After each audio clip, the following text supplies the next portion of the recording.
आम आदमी पार्टी का नीतीश सरकार पर आरोप है कि नीतीश सरकार ने भ्रष्टाचार को संस्थागत रूप दिया है। यही कारण है कि बिना अपवाद के लगभग सभी विभाग और लगभग सभी पदाधिकारी आज पूरी तरह से भ्रष्टाचार में लीन है। बेगूसराय जिला के डंडारी प्रखंड के अंचलाधिकारी घूस लेते निगरानी विभाग के द्वारा रंगों हाथों पकड़े गए थे। इनका ड्राइवर और इनका जो स्टाफ था, एग्जीक्यूटिव असिस्टेंट या जो भी हो, वो 2 लाख रुपया घूस लिया। विजिलेंस जब उसको पकड़ा तो बोला कि सीओ साहब हमको घूस लेने के लिए भेजे हैं। तो विजिलेंस के पदाधिकारियों का कहना है, ठीक है, तुम अगर सही बोल रहे हो तो सीओ के हाथ में पैसा दो। अगर सीओ पैसा लेता है तुम्हारे हाथ से तो हम समझेंगे कि सीओ इसमें दोषी है। और निगरानी के पदाधिकारी कर्मी सीओ के ड्राइवर और स्टाफ के साथ आए। मीटिंग चल रही थी, सीओ ने पैसा लिया और अपना घर भेजने की तैयारी में था।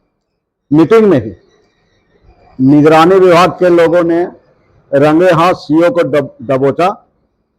और देखिए, भ्रष्टाचारियों का मनोबल इतना बढ़ चुका है कि निगरानी विभाग के विजिलेंस के कार्रवाई के खिलाफ कि हम घूस लिए हैं तो तुम हमको क्यों गिरफ्तार कर रहे हो। पटना में अंचलाधिकारियों के द्वारा धरना दिया गया सरकार को ब्लैकमेल करने के लिए कि सरकार कौन होती है, हमें भ्रष्टाचार करने पर गिरफ्तार कराने वाली। विजिलेंस कौन होता है हमें गिरफ्तार करने वाला। अंचलाधिकारी ने नीतीश सरकार को सीधे चुनौती दी है कि जब हम घूस लेते हैं और आपको आपका हिस्सा दे देते हैं तो हमें गिरफ्तार क्यों किया जाता है। मैं आम आदमी पार्टी की तरफ से यह मांग करता हूं कि सभी सीओ, जितने भी सीओ हैं बिहार में, सभी सीओ के, सभी राजस्व कर्मचारी के और सभी राजस्व पदाधिकारी के यहां एक साथ छापेमारी की जाए। और देखिएगा कि लगभग सभी सीओ का पटना सहित अनेकों जगह पर नाजायज चल अचल संपत्ति का खुलासा होगा। मुंगेर में भी सदर अंचलाधिकारी प्रीति कुमारी, राजस्व पदाधिकारी प्रभात कुमार और राजस्व कर्मचारी मोहम्मद रजत मिलकर इतना खेला किए हुए, इतना भ्रष्टाचार किए हुए हैं, इतनी अकुत संपत्ति अर्जित किए हैं। एक एक मोटेशन में 3-3, 4-4 लाख रुपया ये सब वसूल करते हैं। रजिस्टर 2 में हेराफेरी करते हैं। सरकारी जमीन का, बेलगानी जमीन का लगान निर्धारण कर देते हैं। ऐसा एक मामला स्वयं मेरे द्वारा जब उठाया गया, जिला पदाधिकारी को सबूत दिया गया, धरना प्रदर्शन की धमकी दी गई, तो जांच करवाया गया और जांच में हमारा आरोप सही साबित हुआ।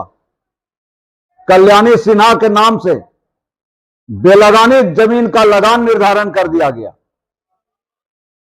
और जब जांच में यह बात साबित हुई तो सदर अंचलाधिकारी प्रीति कुमारी बहुत ही बेशर्मी से एडीएम मुंगेर को यह लिखित में जानकारी दी कि कल्याणी सिन्हा का वाद रद्दीकरण के लिए आवेदन दिया गया है और वाद रद्दीकरण का आवेदन जो है सदर अंचलाधिकारी प्रीति कुमारी के द्वारा, यह स्वयं में प्रमाणित करता है कि सदर अंचलाधिकारी प्रीति कुमारी, राजस्व पदाधिकारी प्रभात कुमार और राजस्व कर्मचारी मोहम्मद रजत ने खेल किया था। इसकी सजा उसको मिलनी चाहिए, लेकिन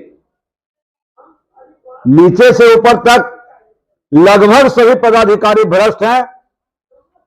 इसलिए भ्रष्टाचार के खिलाफ आम आदमी पार्टी की लड़ाई को बहुत मजबूती से लड़ने का वक्त आ गया है और इस चुनाव में आम जनता के साथ जो शोषण दोहन उत्पीड़न हो रहा है अंचलाधिकारियों के द्वारा, इसका खामियाजा नीतीश सरकार को आसन्न विधानसभा चुनाव में उठाना पड़ेगा।